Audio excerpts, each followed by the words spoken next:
the 18th of July, in the year 452 after the birth of Christ. Northern Italy. The city of Aquileia is dying. Beneath the shattered remains of what was once the grandest villa in the merchant's quarter, a woman crouches in a wine cellar carved into stone. Her name is Aurelia Marcella. She is 34 years old. The darkness around her is complete. The only light comes from a thin crack beneath the cellar door, where firelight flickers as buildings burn above. The air smells of mold, sour wine, and something far worse, burning flesh carried downward through the stone like a curse. Aurelia presses her 2 daughters against her chest. Flavia is 12. Tertia is 9. They have not cried in 2 days. Hunger took that from them. Now they only shake silently, their faces buried in their mother's tunic. Above them, the screaming has not stopped for 3 hours. With splinters, stone cracks. The sound of iron striking iron echoes through the streets. Somewhere nearby, a man begs. Somewhere else, someone laughs. Aurelia's husband is Tribune Gaius Petronius Marcellus, commander of what remains of Aquileia's garrison. 11 days ago, he kissed her forehead and told her to hide the children. He told her that if the walls fell, she must flee east toward the lagoons. And he told her one final thing, that whatever happened, she must not let the Huns take her alive. Now footsteps move through the villa above. Heavy, unhurried. Voices follow, harsh, guttural sounds she does not understand. Then the footsteps reach the stairs. They are coming down. Aurelia does not know that her husband is already dead. 6 hours earlier, an arrow passed cleanly through his throat as he directed the defense of the eastern gate. He died standing, blood filling his lungs while the wall behind him collapsed under months of relentless bombardment. She does not know that the Huns breached the city at dawn through a section weakened by starvation, corruption, and fear. She does not know that the men moving through the streets are not looters. They are hunters. She does not know that the wives of Roman military commanders are not treated like other captives. She does not know that they are identified, separated, and handled according to a system refined over decades of conquest, from the Danube to the Balkans, from the steppes to the heart of the empire. She does not know that what awaits her is not punishment born of rage, but something colder, deliberate, designed. And she does not know that by the time the cellar door opens, her fate has already been decided. Tonight, you are not hearing a story about random brutality. You are witnessing a method. What happened to Aurelia Marcella was not an exception. It was policy.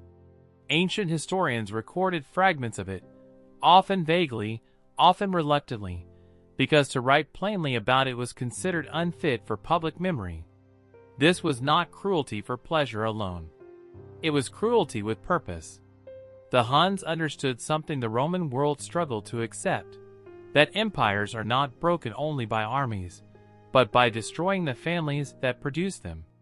Before we return to that cellar beneath Aquileia, you must understand how this system was built, why the wives of Roman generals were targeted, and why their suffering was meant to echo far beyond their own deaths.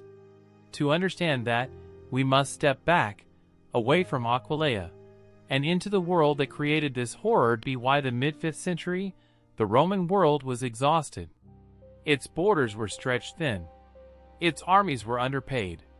Its cities relied on walls built centuries earlier to protect against enemies they no longer understood. Into this weakened world came the Huns. They emerged from the Central Asian steppes in the 4th century, a nomadic confederation of horse-borne warriors whose way of war defied Roman expectations. They had no cities to capture, no fields to burn, no fixed capital to destroy. They were an empire in motion. They lived in the saddle. They fought at full gallop. Their composite bows could kill at distances Roman infantry could barely comprehend. But more importantly, they understood domination. By the time of Aquileia's fall, the Huns ruled a vast multi-ethnic empire. Goths, Gepids, Alans, and countless others paid tribute or provided soldiers. Even Rome itself paid gold to keep the peace. An empire like this could not survive on raids alone. It required systems. And one of those systems concerned women. Among the Huns, captives were not equal. Men were sorted by usefulness. Skilled artisans lived. Common soldiers often did not. Women were categorized more carefully. Elite Roman women, wives of generals, tribunes, governors, were separated immediately. Their names were extracted from surviving officials, household slaves, or neighbors under threat of death. These women served multiple purposes. They were trophies, displayed to demonstrate dominance over Rome's leadership class. They were hostages, whose suffering discouraged resistance elsewhere. They were instruments of bloodline destruction, forced into unions meant to erase Roman identity from future generations. And they were warnings. The message was clear: defend Rome, and your family will pay the price. This was not chaos. It was strategy. Our clearest window into this world comes from a rare eyewitness, a Roman diplomat who visited the Hun court itself. He describes Roman captives assigned as property to Hun nobles. He describes executions carried out without cause. He describes female captives with no legal protection of any kind. He records a conversation with a Roman merchant taken years earlier. The merchant claims he is adapted, that life among the Huns is simpler, freer. But when pressed, he breaks. He admits that masters may kill their captives at will, that children born to Roman women belong solely to their Hun owners, that the fate of noble women is something he cannot speak of, even after years of captivity. And then he weeps, not for himself, but for the women he saw taken, and for the children who vanished into the steppes, carrying no memory of Rome at all. The destruction did not end with the victims. Entire Roman bloodlines disappeared. Families that had produced senators, officers, and governors for generations were erased in a single campaign.